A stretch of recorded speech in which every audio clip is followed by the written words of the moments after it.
Today's episode of The Watch is brought to you by M&M's Hazelnut. Watching a movie or a TV show is nothing without a bag of your favorite treats. Take your treats to the next level with the new M&M's Hazelnut Spread Chocolate Candies. They are a delicious combo of hazelnut spread and milk chocolate in every bite-sized piece, delivering a side of indulgence that's all its own. I love these. You got to get them for the next time you hit the movies or watch one of your favorite shows. Go hazelnutty and try the new M&M's Hazelnut Spread Chocolate Candies today. I need support staff to clear the room.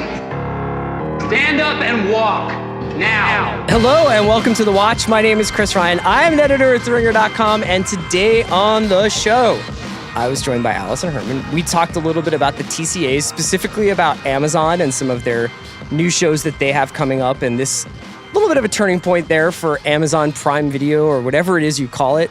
The thing that kind of prompted this was I don't know what to call it. I don't know what to call Amazon. I don't know if they care about how many people are watching their shows or how big their shows are. Obviously, they care, but unlike Netflix and the idea that, Netflix is spending all this money on original programming, there's a bubble if they don't hit certain subscriber numbers, I don't think that applies to Amazon. Unlike HBO, where they're merging with a huge communications company, technology company, and AT&T, and starting a new streaming network under their own banner and expanding how much content they're making, Amazon's not really going through any kind of profound changes on the back end or in the forward facing. They do seem to be moving towards a new era, though, and I wanted to talk a little bit about that with Allison, and also just talk a little bit about the nature of TV cancellations in an era where there's so much stuff. Why does stuff have to be canceled at all, and getting into the emotions of that. So that was interesting. I talked to Kate Nibbs a little bit about some of the history behind Once Upon a Time in Hollywood. Kate's a sort of a Manson murder expert, and you can read her piece on TheRinger.com going into some of the context and the history around the Manson murders, which obviously plays a huge part in Once Upon a Time in Hollywood. That is a spoilery discussion, as is my discussion with Lindsay Zolatz, who came on to talk to me a little bit about her piece that she wrote for The Ringer. That's up today.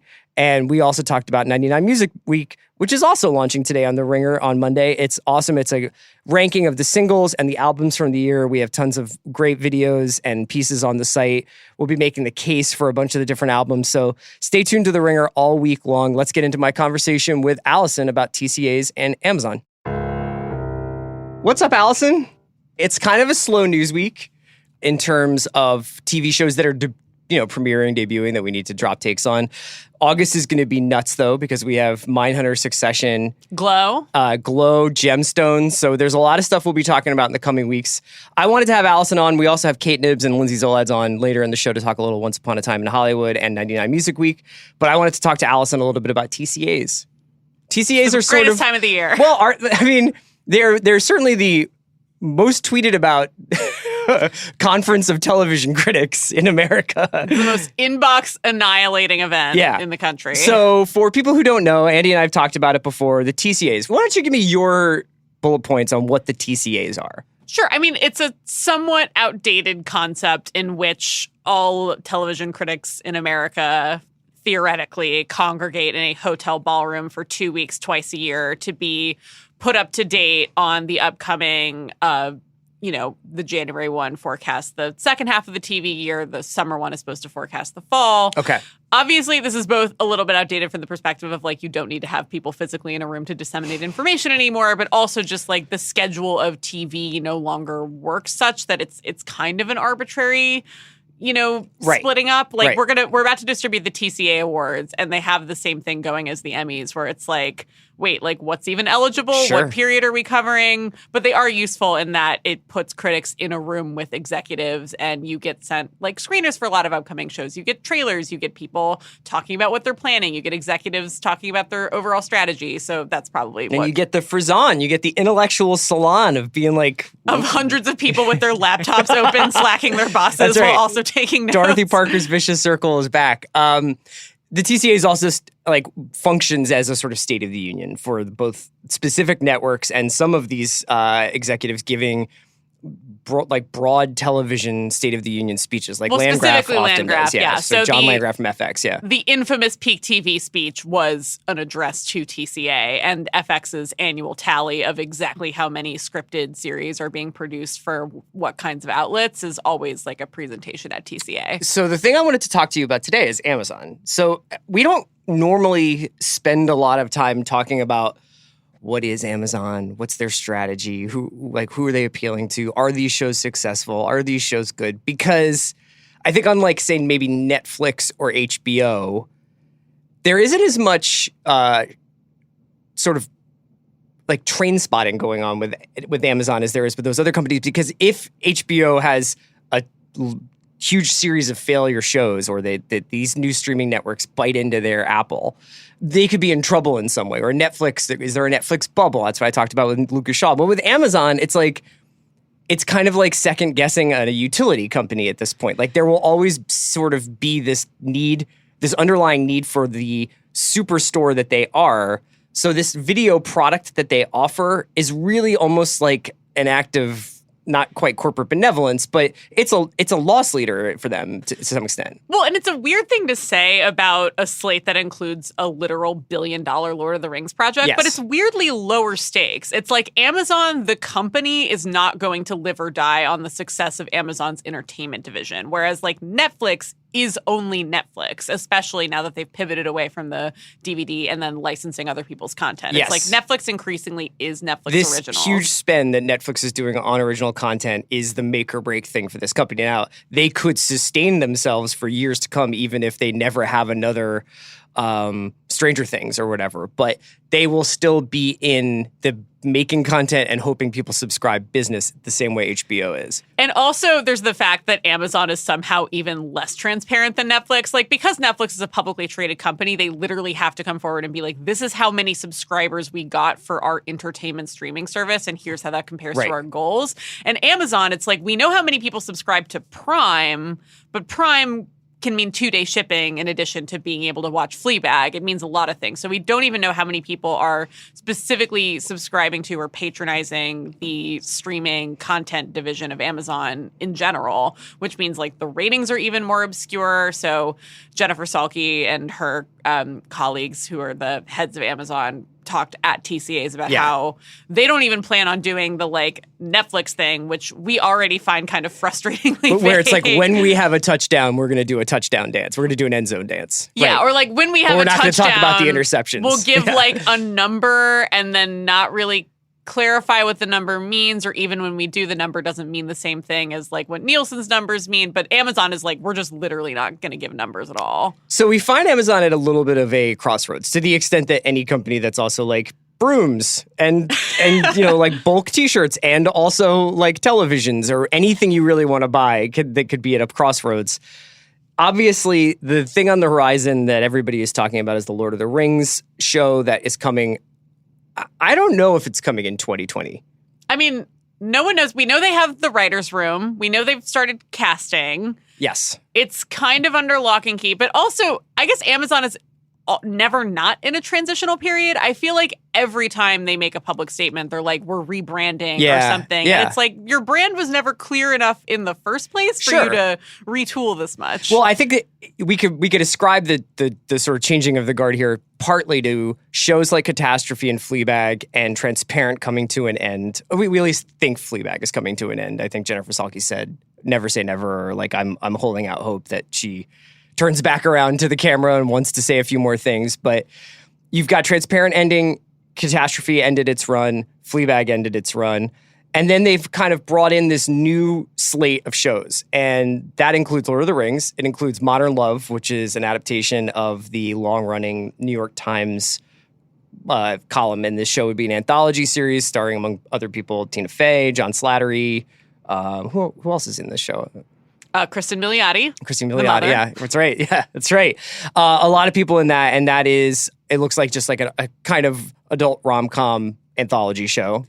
Yeah, don't it know if looks it's like they're com. doing the Romanoffs, which, speaking of shows that are ending, they announced right. that both the Romanoffs and the Refn show, oh my God. Too why Old am to I Die blanking? Young. Yes, How dare you? I'm so sorry. How dare you? This was a calculated act of aggression towards Chris Ryan. No, but they're winding down both those projects, which, I mean, obviously the Romanoffs probably has some like extra baggage attached to it with like the Weinstein and everything going on around Matthew Weiner, but also like I think the Refn thing is a signal that they don't really plan on. She says she's been that texting weird. with Nicholas though. Really? Yeah, not that they're going to bring it back, but she's like, they asked basically, did you hide Too Old to Die Young? Because, the idea was basically is if one of the issues with Amazon, I think, is when you go to Amazon.com, you might get a banner. I think you get a banner that says like, oh, this is on Prime Video right now. But you actually have to look pretty hard to find what's on it. And you would have to really look hard to find Too Old to Die Young, which is fine for someone like me. It's just like me and my other Too Old to Die Young heads. We have our cult and we have our leader, which in Refn. But I guess she said at the TCA, as Jennifer Salke said, we really tried to market that to Europe, where Nicholas is very big. So that's why you didn't see any. So we didn't even try in the United States, is But what apparently she's it's all saying. good. They're still texting, so you never know what you could get from Nicholas Winding Refn on Amazon in the future. Some other projects that Amazon has coming up soon: The Boys, which is a show from Evan Goldberg and Seth Rogen, which is kind of a raunchy revisionist superhero show. Carnival Row, an Orlando Bloom looks kind of steampunky. It was originally developed by Guillermo del Toro, but now is being run, I think, by Travis Beacham, who did the second Pacific Rim, if I remember correctly. Yeah, if I have any other Penny Dreadful heads out there in the watch audience, it looks to be scratching a similar itch. Would you say that you are a Penny Dreadful head? Oh, extremely. It is maybe the most underrated TV show of the last 5 years. How about this? But Dreadhead. there you go. That's why they pay you the big bucks, There you Chris. go. A Tim Gunn, Heidi Klum show, which kind of falls in the sort of category of the Grand Tour, which was the, what was that BBC show called? Top Gear. Top Gear. So it's the original Top Gear hosts. Once they left Top Gear, they have a show called The Grand Tour. Yeah, Tim Gunn I can't believe it's not Project Runway. and Heidi Klum have a show called Making the Cut. And in the same vein, Blake Lively has a show coming that is set in the world of high fashion, a fictional show, but set in the world of high fashion. Okay. So they're working with, I guess I'm trying to figure out like what's the best way to describe their slate. Is it high and low? Is it? I think it's almost like, to me, it feels almost CBS for streaming. There's like gleaming, shiny products in every like conceivable department, from reality to competition to comedy to epic, serialized storytelling to even superhero genre stuff, and of course Jack Ryan coming back in season 2 with a season set in Venezuela, no less. All right. Yeah, I wish I could have a meme of Allison's face when I said that. Would you think it's fair to say they're pivoting from art house to popcorn here? They always say they're doing that, but then I was just browsing their in development and upcoming shows Wikipedia page, which was quite the document. And, they'll say stuff like that, but then, they're still in business with the Paladinos, obviously, and they're happy to get awards. So the Paladinos just optioned 9th Street Women, which is this like nonfiction doorstop about female artists in the 50s in New York and like struggling. As part of like the Maisel expanded universe? Yeah, part of me is just like they could just do that for like the next season of Mrs. Maisel. Yeah. I don't really understand why they're doing, but they're still happy to bankroll that kind of thing. They definitely have the most impressive, I would say, press release collection of any streaming network. Like, I don't know if you remember, shout out to Brian Phillips, but Tong Wars, the Wong Kar Wai show they said they were doing, which I think is safe to say they're not, but like, I almost feel like we don't even release have the Tong Wars. God, release the Wong Kar Wai cut. Yeah. But I almost feel like we don't even know what Amazon is gonna be, because they still feel in the process of developing and eventually releasing these super high profile projects. Yeah. And they've said, Salke has said specifically that they don't plan on being Netflix. They don't want to do even though they probably could match Netflix dollar for dollar, they don't want to do the all things to all people. Right. We're just going to spend the money and have one of every single conceivable kind of show. But I also don't think they've narrowed down a specific brand where it's... The only thing I can identify here is their algorithm, so to speak, is either stars or world building. And it's one or the other, and hopefully both. But they have Lord of the Rings, they have Good Omen, they have, the Carnival Row seems like a world building show. They have a renewed Expanse for season 5. They were airing season 4. They saved that from Sci-Fi. So those are all sort of in the find me the next Game of Thrones directive from Jeff Bezos. Like that's that category. And then there's things like Modern Love, where it's Anne Hathaway on a television show. There's the Blake Lively television show. If there is a person out there, and they've made deals with Connie Britton and Forrest Whitaker and Lena Waithe, which maybe are not like mega stars, but are at least names and faces to attach to projects. Well, and we even mentioned Underground Railroad. Like they have a Barry Jenkins project that's happening. They have Utopia, which is a Gillian Flynn thing. They have crazy animated comedy that's executive produced by the guy from BoJack Horseman and created by the writer who did that crazy dementia episode that they did, like, which looks very heady. And it's starring Rosa Salazar, aka Alita Battle Angel. Yes. Shout out to Mose. Yeah, like they have a lot of weird niche stuff, and yet they keep saying they don't really want to do that anymore, but they also don't want to be Netflix. It's just such a weird miasma. Yeah, the two things that they don't have what Netflix has is A, volume. B, like you can spend the entire day or the entire month like searching through Netflix and never see the same thing twice. And they also have things they don't have Friends or The Office. They don't have the 300 episode show that you would spend all day with Amazon on in the background playing. Now, they may have stuff in their library that they have access to or that you can access via any of the subscriptions that you might have within Prime Video, but nothing that jumps off the page like that. Yeah, it still feels very ancillary. And the thing that felt very telling to me was like for the longest time, like now you can punch in amazon.com/video and get like a sort of facsimile of the Netflix browsing screen. But for a while, you didn't even have that. And you had to go to amazon.com. You go up to the upper left-hand corner and like find the drop-down menu for Prime Video. And then you would find it. And even then, Originals is only one carousel. Or you would type in like transparent and it would be like, do you want transparent bubble wrap? It's just, it's and then you're really like, God damn it, how did I wind up buying bubble wrap? I didn't even know I needed this. I mean, that's probably part of their plan all along. Yeah. But, it's just, they haven't yet made Prime feel either like distinct from the rest of Amazon or like a full presence. But again, it's also like, it's not like they have to. Right. So, I'm curious to see where it will go, but I still feel like we're, maybe even years out from like fully understanding what Amazon is going to be. Yeah. And I think one of the issues here is that because we don't necessarily understand the metrics for success at some of these places. Yes, I am teeing you up. Okay. For Go Off Queen.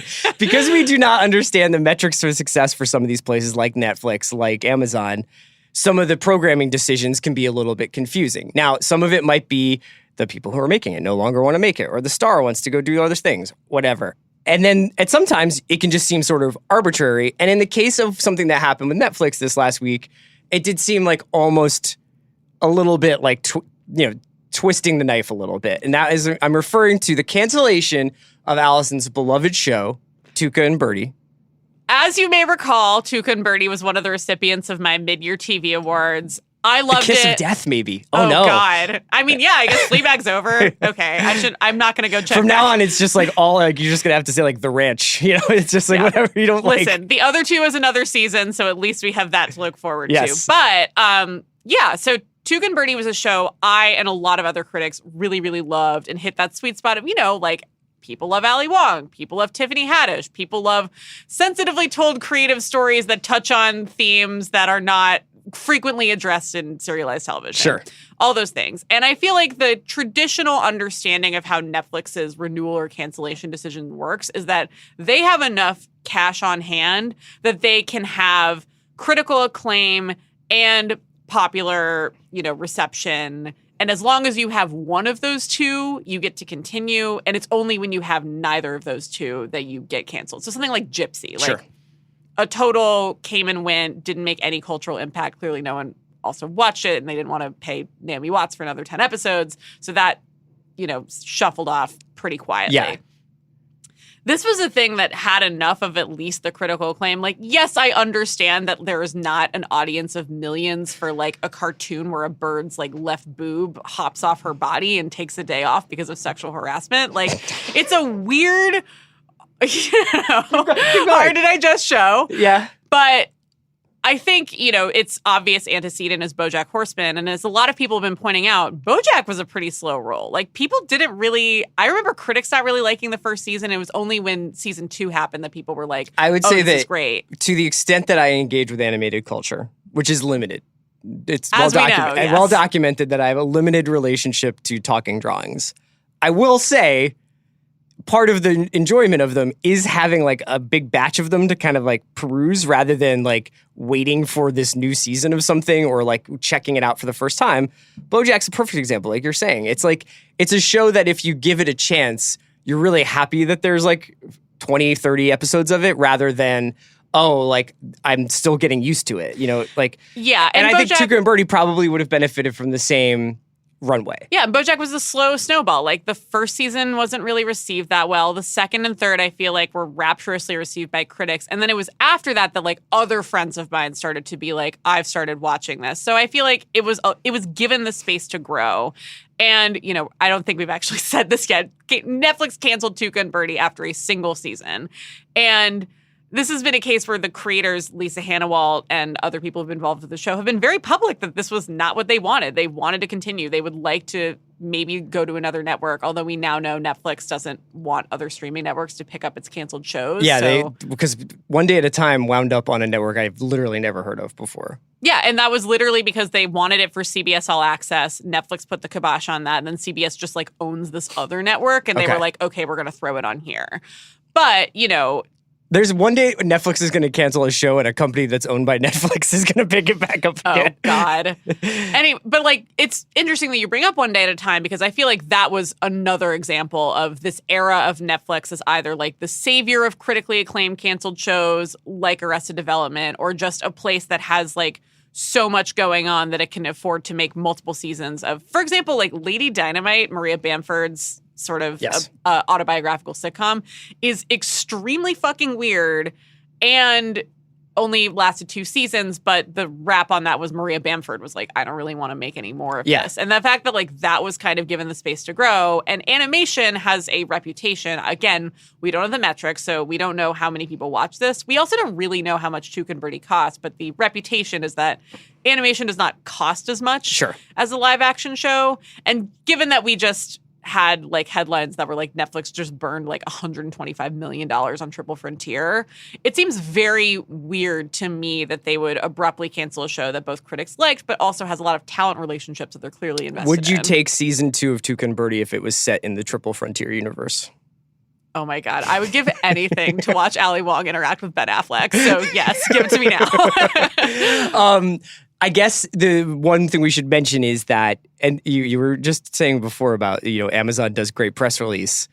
The Netflix thing was sort of compounded by the fact that a show that I think has almost universal approval rating, which is Big Mouth, and I adore Big Mouth. I actually like really. So do I. Yeah, was announced that they were going to do 3 more seasons of it, which is exactly what we're talking about. Is like they got themselves an animated hit. It's by all accounts loved by teens and teens at heart, and like just pretty much anybody who's like, oh, I'm just going to watch a couple episodes of Big Mouth. And now they are setting that up to be almost not quite Simpsons-esque in its run, but by, they'll have 6 seasons of it, or at least 5 or 6 seasons of that once this deal is done. That's a significant amount of television hours put together. And I think that was sort of like, well, why can't you show the same sort of deference to Tuca and Birdie? Yeah, or just a fraction of that investment, just allocate for this show, or even just be like, okay, we're only going to do 3 seasons of Tuca and Birdie and then it's over. But to truncate it so early, I thought was really tough. And then the fact that like, just from a basic PR management perspective, I understand that like they want to, center Big Mouth and promote its success. And I'm so happy that it's going to have additional seasons. But like, read the room. Just like wait a few days before you're like, we canceled this one like weird, sexual, inventive, absurd, obscene comedy. And then this other one that fills a very similar niche. We were going to give like triple renewal to. Yeah. And that was just, again, like I love Big Mouth. It feels very weird that I have like any negative emotions associated with this renewal. It's really just the timing. Yeah, and it's literally just like how Netflix is managing this. It's nothing to do with the show itself. R.I.P. to Tuca and Birdie. Allison, anytime you want to come back on and memorialize a show that you've lost, you got to just avoid putting them in any kind of award Yeah, situation. I was about to say, don't say that. That's just like anticipating that everything I love is going to come to an end. Yeah, it will. Just like for me. Allison, thank you so much for joining me today. We'll talk to you soon. Today's episode of The Watch is brought to you by Luminary. Luminary is a new podcast subscription service with some of the best content around. I'm excited about Luminary because it's the only place you can listen to the newest show on the Ringer Podcast Network, Break Stuff, the story of Woodstock 99. This is definitely a podcast you can't miss. In 1999, a music festival took place in upstate New York that became a social experiment. There were riots, looting, and numerous assaults, and it was set to a soundtrack of the era's most aggressive rock bands. Incredibly, it was the third iteration of Woodstock, a festival known for peace, love, and hippie idealism. But Woodstock 99 revealed some hard truths behind the myths of the 1960s and the danger that nostalgia can engender. Along with Woodstock 99, Luminary gives you access to a bunch of other original shows from innovative, dynamic creators that you cannot find anywhere else, like our spin-off, The Rewatchables 1999. The Luminary app is free to download, and in addition to the can't-miss originals, you can use it to listen to thousands of podcasts, including this one.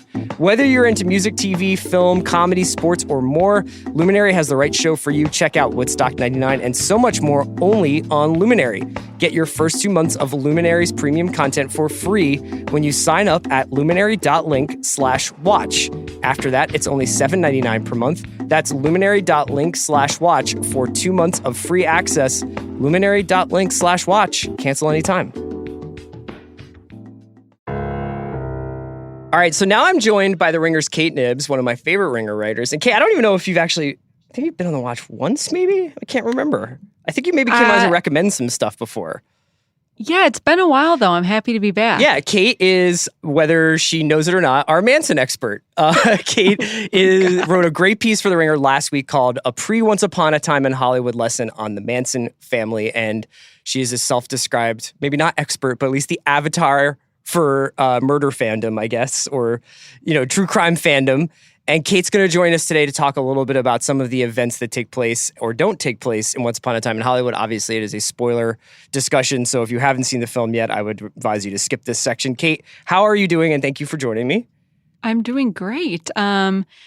I'm happy to be here. It's a very grisly subject, but it's one that I know a lot about, so I'm happy to share my thoughts. What would you describe? Were you already somebody who knew a lot or read a lot about the Manson murders before Once Upon a Time in Hollywood was even announced or something? Yes. Probably 5 or 6 years ago, I went through a major true crime spree. And I read a lot of books primarily I guess it probably should about, be like phase, right? Because spree sounds like you actually committed a bunch of crimes that were true. A phase, yeah. I read a lot of books about Ted Bundy and Charles Manson during that time. So I read Vincent Bugliosi, the prosecutor of Charles Manson, wrote sort of the official account of the crimes in the trial called Helter Skelter. Then there was a really great biography by Jeff Gwynne, who also wrote a really great book on the Jonestown cult called Manson. Okay. And I just recently read this insane book called Chaos, Charles Manson, the CIA, and the Secret History of the 60s, which came out last month by a journalist named Tom O'Neill, which I highly, highly recommend. Even though I'm not sure I believe everything that was in it, it's very interesting. So this had already been an interest of mine, certainly before the movie was announced. How legit is the O'Neill book? Because I remember when True Detective Season 3 came out, I bought Remembering Satan by Lawrence Wright, and that felt really on the level. But then there was some more out there texts that I think I bought like from far reaches of Amazon that I'm not really sure how legit they were. So, I mean, the book was co-written by a New Yorker writer, and it was apparently thoroughly fact-checked, and it doesn't actually make any definitive claims. It more just lays out a lot of evidence that the official narrative about the Manson murders is at the very least incomplete, and at the very worst, a complete cover-up for a Manchurian. Basically, the book suggests that Charles Manson was a CIA asset. Okay. Which is part of the, I think, appeal of this time period and of this case in general is the this mythology that's kind of come up around it, and like the rumor that masquerades as fact and fact masquerading as rumor, which then kind of leads us perfectly into Tarantino's treatment of the story. I suppose like anybody who knows his films well enough would probably expect, once they heard that this movie was being made, that there might be some liberties taken with history. Did you have any issues with that part of like Quentin Tarantino kind of working in this alternative reality that he does with the film? No. So when I heard that it was about the Manson murders and that Margot Robbie was cast as Sharon Tate, I was expecting her to live. I wasn't exactly sure how it would all play out, but the fact that he created a fairy tale from this horror story and sort of flipped the violence on its head, the way in which he did it, just how like cartoonishly violent it was certainly a bit shocking. But the fact that that was a storyline he went for was expected and I think well executed. I thought it was respectful of Sharon Tate, and I didn't find it exploitative or upsetting. I thought it was nice. I thought it was surprisingly tender. Yeah, I mean, I ultimately felt like what it was sort of his own version of justice for somebody, of doing justice for somebody who didn't have a chance to go on and probably have the life that he thought that she should have had. I wonder whether or not, as the movie kind of winds down and we get into the blow by blow, hour by hour version of the last night, what would be the last night of her life in reality, but in the world of this movie is just one of the most obviously tumultuous nights of her life. And we kind of get into that. What was like your kind of like, was your heart racing? Was your pulse going up? Did you kind of like, were you like, I can't believe I'm going to watch this sort of play out, this thing that I've been reading about for years? Yes. I mean, even though I was hoping and expecting him not to kill Sharon Tate, that was obviously always a possibility. And in the film, you come to like her character so much, and then you also know that she was a real person. So I was scared. I also thought that Once Upon a Time in Hollywood, Tarantino does a really good job of sort of laying out this nostalgic vision of LA, but having these creepy Manson characters on the edges, sort of infusing the whole thing with a sense of dread. And I felt the dread build up in me until the climax actually happened. Yeah, I was talking a little bit about this with Sean and Amanda about on The Big Picture, about how that I felt like that was, I didn't know that had been remarked upon enough, was the way in which, especially once Cliff goes to Spahn Ranch, you start to feel like there is a darkness that's just sort of beyond the horizon that's coming closer and closer, not only to the characters, but to America. And I thought that was completely fascinating to watch him interact with that idea. And especially since I think it's something that a lot of people feel now. Totally. And when Cliff went to the Spahn Ranch, I was very concerned for his character because the Manson family killed a stuntman. It wasn't one of their most famous crimes, but they killed a stuntman. And the guy Clem, one of the Manson family men that Cliff ends up beating up in that scene, in real life, he killed a different stuntman. So I wasn't sure whether we were going to see him die there, since it seemed like they were drawing from that historic incident. That really ramped up the tension for me. And yeah, I was on the edge of my seat. Yeah. Some of the things you wrote about in your piece for The Ringer that I thought were really interesting was some of the other characters that we didn't actually get to see much of, but that you seemed very fascinated about, specifically Dennis Wilson, who is obviously a member of the Beach Boys, Brian Wilson's brother, I believe, right? And also quite a solo artist in his own right. But I was curious if you could talk a little bit about that element of the story and Manson's sort of interaction with the music business in the late 60s like that. Yeah, I feel like that gets pushed off to the side a lot, and people don't realize exactly how entrenched Manson was with some pretty powerful people within the music industry. So Dennis Wilson, the brother of Brian Wilson, as you said, he was a great artist. He played the drums for the Beach Boys. He ended up, he picked up some Manson girls while they were hitchhiking, I think around 1968 or maybe 67, and he really joined the family, and he had them all stay at his house for a period of time. They were taking a lot of money from him, and he didn't seem to, he let it go on for months and months. Eventually he asked them to leave and they went to Spahn Ranch, but he was really a part of that community, and he introduced Charles Manson to the music producer Terry Melcher, who was the son of Doris Day, dating Candice Bergen, the actress. And that's how Tate ended up getting mixed up in the whole thing, was that Melcher and Bergen gave their rental house to Sharon Tate and Roman Polanski when they moved elsewhere.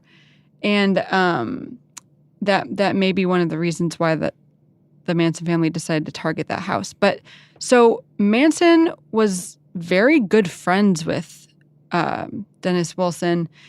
Also, that book, Chaos, one of the things that Tom O'Neill, the journalist who wrote it, did was he went and interviewed Terry Melcher a lot.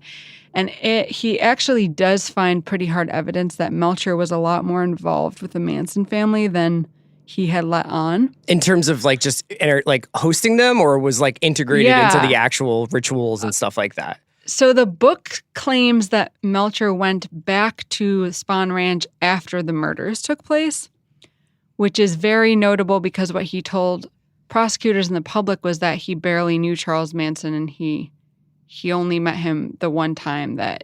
And that he had just taken his him turning down him recording him as and made it into like a death wish. Yeah. Yeah. So that might not be the whole story. We don't know for sure. But the argument that the book makes is pretty compelling, that Melcher knew a lot more than he let on and was much more integrated into the community.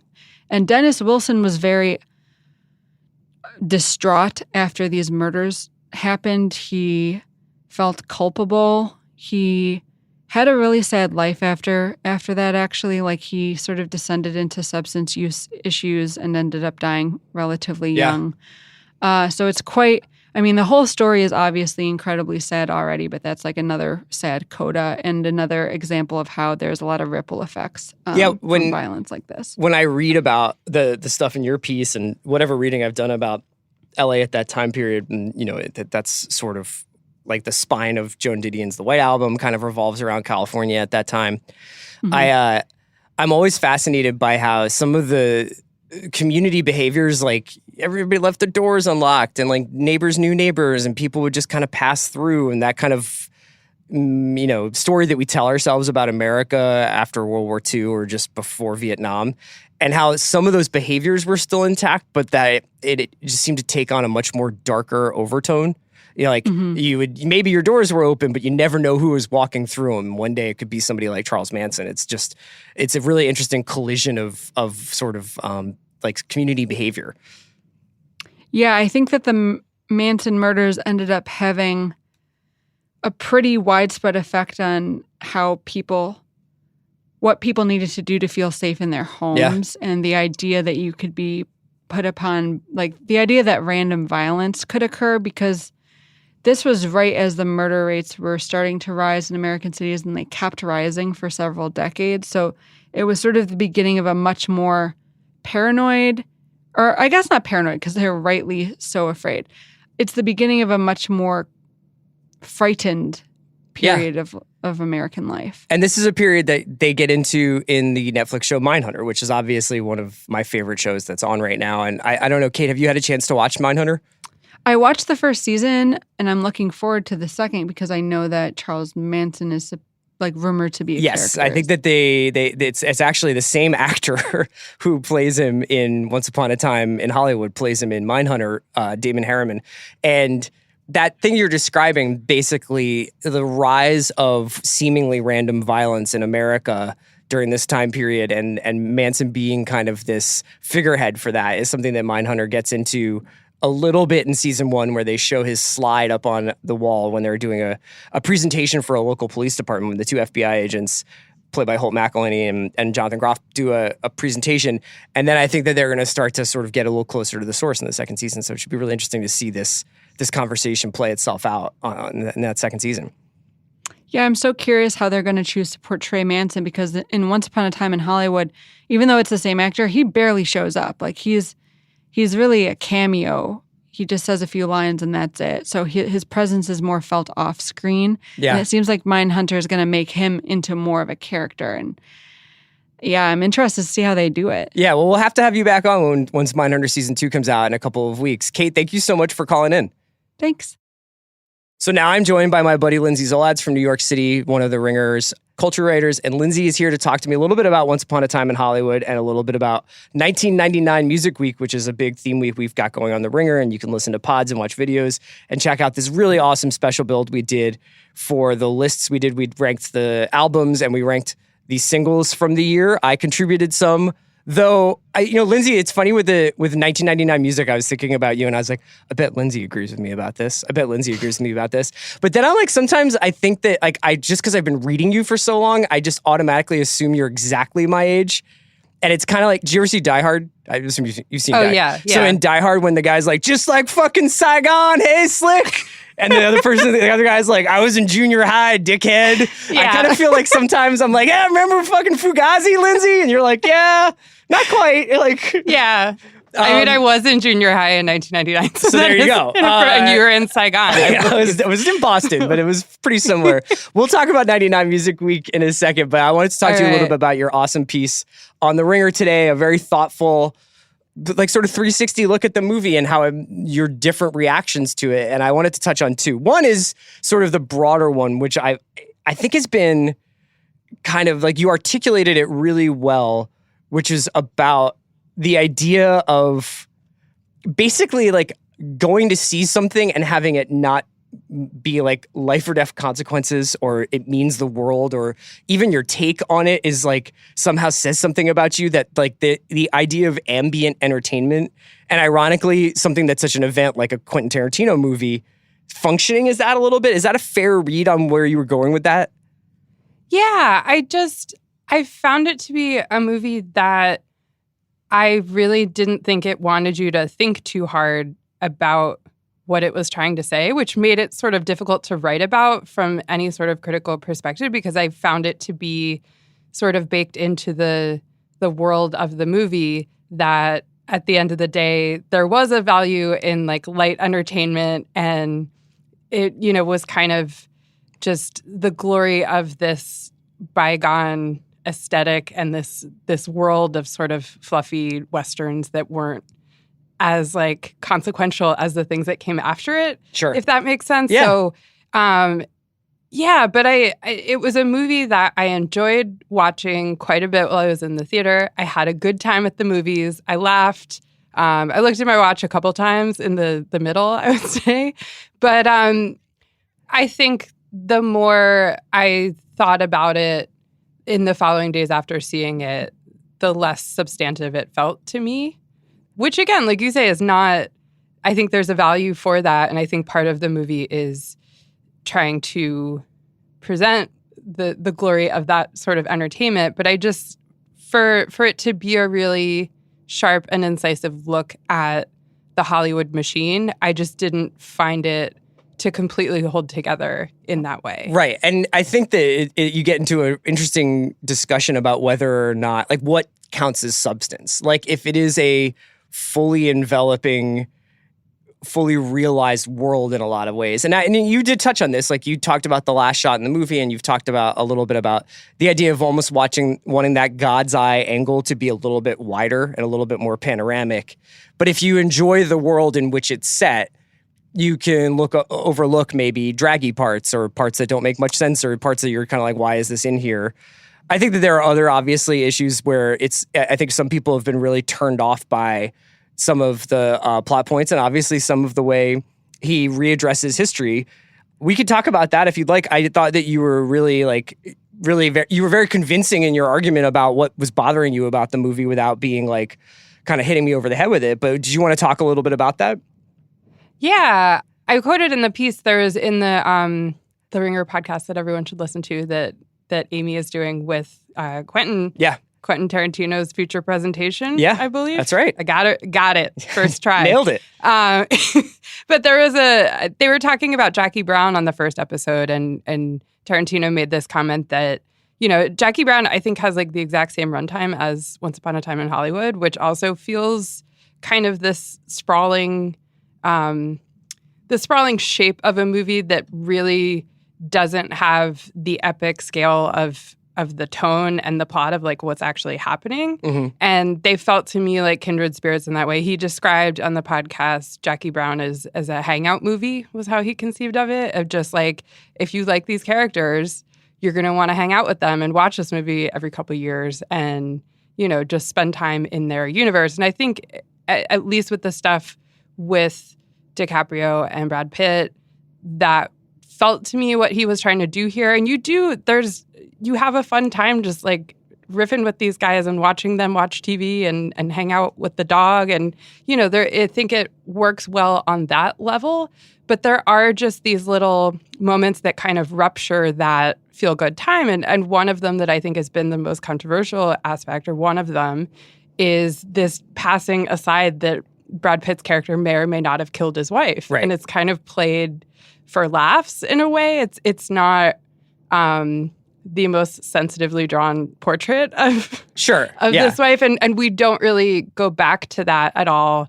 So there are just these suggestions around the edge of the universe where there is this kind of violence against women or a moral code that maybe is not up to like the biggest or the sharpest scrutiny, that I just found like I wanted the movie to really think through what it was trying to say there rather than play that off as an aside, because I found it very jarring. Yeah, and I think that when I read your piece, the thing I thought about was what it would have been like if any other actor aside for Pitt was in the role. You know, like it's to some extent his performance is so great as Cliff in the movie, but I think you almost so much of the time you're spent watching the movie is also engaging in the stardom of Leonardo DiCaprio and Brad Pitt and their actual biographies. And I think that winds up being the one part that I think they could have like explored more. I took it when it first happened to be one of those myths that are kind of hanging around a person that, and then, but they do a cutaway that kind of goes into what may or may not have happened between him and his wife, and it's left kind of as like an ellipsis, and you don't really know what happened, and then it doesn't wind up getting called back again. Other than it's more used as a like, this is why this guy's career is where it's at, because where he's just driving around Rick Dalton. Yeah, rather than this is what kind of guy he is, because by then you've already kind of been seduced by this character into just thinking like he's the cool guy behind the scenes in this movie. Like, and Brad Pitt is so charismatic and so funny in this movie. He's really far and away for me the best part. And like Brad Pitt smoking an acid dipped cigarette is like, I feel like it's the best like drug trip scene in a movie since the Wolf of Wall Street Quaaludes thing, which also shout out to Leo. It's like on that level. It's just so good. But then, yeah, like I wanted to fully enjoy those sort of lighthearted moments of it and kind of be along for the ride. And then there were, again, just like things that take you out of it. I think even the presence of Roman Polanski in this movie is, you know, you can't do the Sharon Tate story without having him there. But the movie didn't really seem to know what to do with some of the more troubling aspects of the story on the periphery. Like he really did, Tarantino's trying to turn the Manson murders into this fairy tale. Mm-hmm. And in no sense, even if you invert what happened, I don't think it's that simple. I mean, I was thinking about after reading your piece, I was thinking about the differences between this and Bastards. So, I mean, obviously, like Tarantino's been pretty explicit linking this movie to Jackie Brown in terms of, like you're saying, a hangout movie. It's also a movie about people who are entering a different phase of their lives and maybe trying to hang on to some past glories while also reckoning with getting older. But with Bastards, the mission of Bastards is laid out very early in the movie. These people want to kill Hitler, right? Mm-hmm. Like, and you kind of see their motivations or whatever, but it's interesting how Sharon and the Mansons are like, it's more of a breadcrumb trail than it is a mission, you know? And in some ways, I think it was easier to read Bastards than it is to read Once Upon a Time in Hollywood. Now, I found Once Upon a Time in Hollywood, obviously, like, deeply, deeply affecting, but I also understand, like, I think that there's like something about the way in which it lays out its alternative timelines to be quite distinct from the way he did it in Bastards. Yeah.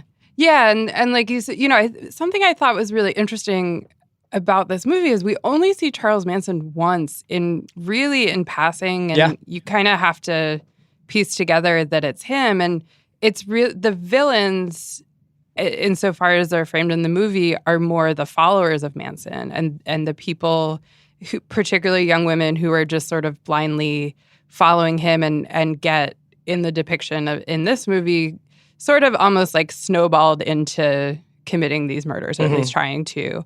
And that felt like an interesting choice to me. And I think I was not like, I think the critiques that I've read and talked to people about of this movie through women in particular that just, you know, felt some type of way about various parts of this movie. I know some people were bothered by the violence against the Manson girls at the end. Yeah. I was kind of expecting that, and I was not, like, that wasn't the most troubling part of it to me. But I think Allison Herman brought up this point at some point in the exit survey or something where, you know, the Manson girls were not the same as Nazis per se. Like, to kind of give that catharsis. Yeah, I mean, I think there's like kind of one ending for a Quentin Tarantino movie. Yeah. And especially one that is playing with the history. Like, I think as soon as I realized, okay, Sharon Tate's not going to die in this, it was both kind of thrilling to know he was going to be playing with the historical record like that, but also just like, okay, well, there's only one way that this can go, and these guys are going to be unlikely heroes and stop the Manson murders from happening. And I think too, like, I needed the ending to go a little bit farther after. Like, I wanted to know what else doesn't happen in California in 1969 if the Manson murders don't. Like, that feels like a tipping point where just you could jump off from there of different ways that the culture then could have gone if he's kind of seeing it as this, like, 2 hours and 40 minutes is a weird thing where you're like, I almost want this to be 5 hours, you know? Like, yeah. Once Upon a Time in Hollywood Part 2. Yeah, the swinging possibly. 70s. Yeah. One of the things in this movie does really well is depict a relationship to popular culture that obviously is treasured by Tarantino, and that is his relationship to the radio, and how you would just get in a car and you would be in your car all day because you were living in Los Angeles, and that's how people got around, and you would have it on one station and you would listen through the commercials and you would just let it rock all day long. And also, when you got home, you would immediately turn the television on, and the TV was on one of a couple channels, and you would just kind of have whatever was on at the time. And even though there's a lot of ambient sort of an undercurrent of entertainment in all of that, it felt more. Did you think it felt more friendly than it does today, where I think it's a little bit more, like, obviously addictive what we're doing to our bodies and our minds? You know what I mean? Yeah. Well, there's I think that as it was at that time, like, the sort of mainstream culture is used as a bridge between all these really different characters, and that they're all going to go home that night and watch FBI on one of 3 broadcast channels that exist. And we kind of see Bruce Dern's character and Dakota Fanning, shout out Dakota Fanning, just coming through. Like, they have plans to watch that show that night, and so do Cliff and Rick.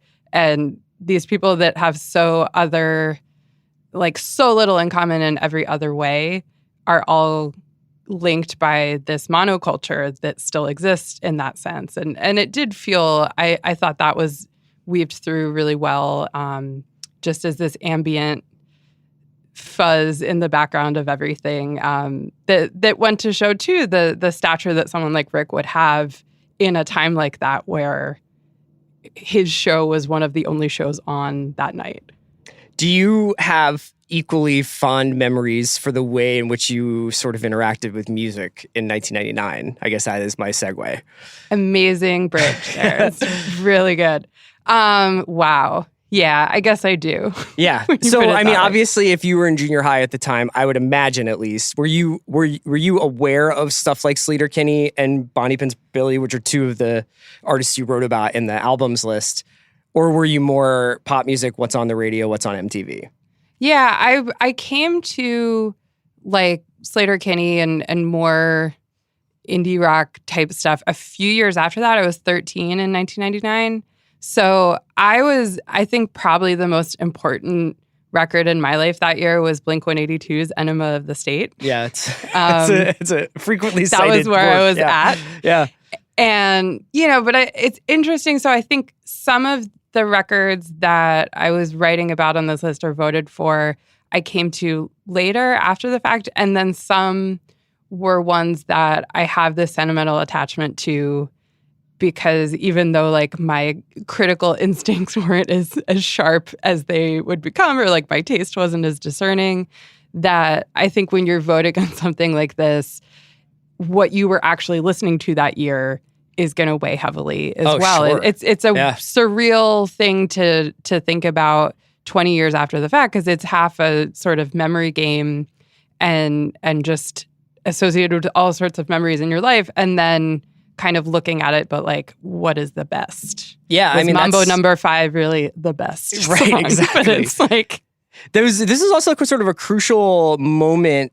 From 99 to, I don't even know when it really starts up, but like this is sort of the dawn of poptimism too, right? Because it's like a lot of these artists, and poptimism is this idea that basically that what would used to be considered bubblegum pop or corporate, music made by major labels and made by whether some you would call it teeny boppers or like just basically like singers rather than songwriters, and that was somehow looked down upon by the critical establishment. And then poptimism was like, no, there's like incredible artistic merit and value to pop music that you hear on the radio. And there was sort of this clash of sensibilities that happened in the beginning of the 21st century in music criticism. And that also is like kind of like a very interesting moment to be getting into music criticism at that time, because there was sort of an argument happening about whether or not Britney Spears or Mogwai was better. Yeah. And I tend to think of like 99, anything pre-Napster and even like pre-9/11, I think was the last moment before that really happened, that reckoning. Because when I was putting this list together and reading through the list as it is on the site today, like I feel like this is the last moment where there was that division between rock and pop. And I even, in my experience being 13 years old, I very much, shout out Y100, Philadelphia area, rest in peace. But like I listened to the alternative rock station instead of the pop station when I was 13 and thought that was like a cool lifestyle choice that somehow marked me as different, which is like such a foreign concept today. But then, of course, like I liked pop music too, and you couldn't avoid something like the Backstreet Boys or Britney Spears in that time. So there was sort of a grudging appreciation that I had. But the funny thing to look back on for me is I was, again, really into Blink-182 at that time. And I think I thought that was something that made me like not pop.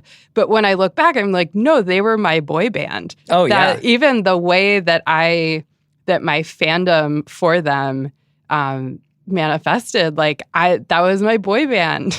And even it's like, as an indicator of like how the carousel comes around now, is like Blink at that time period are considered like expert tunesmiths, and like these sort of like pop geniuses in a lot of ways. Yeah, whereas I'm sure that would have really pissed me off when I was like 13 and yet still voting for them on TRL. Yes. So like anything outside of that. Oh, yes, I did vote on TRL too. I remember like they would have the scroll at the bottom of the show with the videos, and I would always watch to see if my comments would come up. They never did. But man. It's fine. What is 2019 Lindsay Zolad's favorite album of 1999 Fiona Apple? It's close. Shockingly, no. But my number one, I went with Blur's 13. Okay. Not only because I was 13 in 1999, but that one to me is really not for a cute reason like that. But that one to me like felt like a bridge between how I experienced music then and now, like something that I don't know that I heard that record in 99. But I definitely knew who Blur were, and I had the self-titled record, which was kind of the first big Blur record in the States that had the Woohoo song, of course. So I think for me, when I think about music in 1999, and the way that this idea of like the new millennium and the Y2K scare was just informing so much of culture that year, there was this sense that it was this like culmination of something, and that even the music was building towards some kind of apocalypse in some sense or another, just the idea of like the end of the century. Yeah. And for me, like in terms of, I think that Blur record is the perfect encapsulation of like the end of the 90s alt rock era, and just trying to do something huge and arty and blowing up the whole idea of that as like a band that, you know, at least stateside got famous off a alt rock one hit wonder type deal. And then just making this huge statement album that's just incredibly sad. Yeah, and it was reckoning with the fact that they were essentially like the biggest band in Britain and were, you know, a novelty in America. Well, I mean, not to us, but yeah. Well, Lindsay, thank you so much for joining me today on The Watch. We'll have to have you on again soon, if not for anything, just to come up with another Die Hard quote that sums up I'm here for our relationship. Okay, thank you so much, Lindsay. Thanks, Chris.